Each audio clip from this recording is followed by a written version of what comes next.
purpose of my visit is I represent an international arbitration institution called the Singapore International Arbitration Center, which is based in Singapore.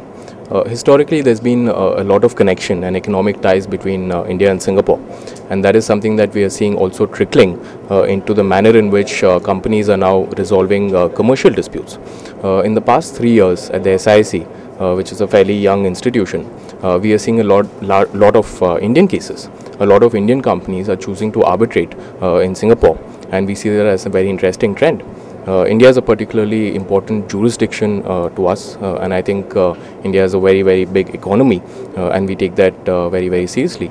And increasingly in the world now, we are seeing the economies of India and China developing very rapidly, and these are very interesting economies, and we'd like to engage with and observe what is happening here, and that's really why I'm here, to meet with companies and to interact with them and try to understand their business needs as far as resolving commercial disputes go. Singapore is really the kind of context that I'm coming from is resolving commercial disputes, and I think that's very different from resolving personal disputes, which are really largely the remit of courts.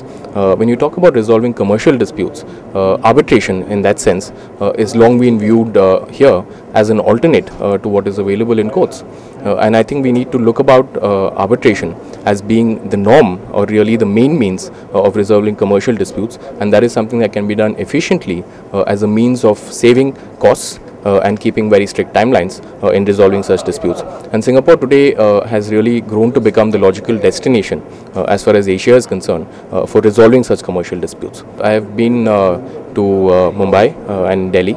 I am also just coming from Bangalore, and this is my first trip to Hyderabad, and it's been great actually to interact with people over here and learn about the kind of commercial and economic activity that is really is burgeoning in Hyderabad of late. The response in Mumbai has always been good. Mumbai, as you would imagine, is the commercial capital of the country and has grown tremendously in the past few years in terms of the investment that we've seen coming into India, and also a lot of investment that is being made by Indian companies outside of India.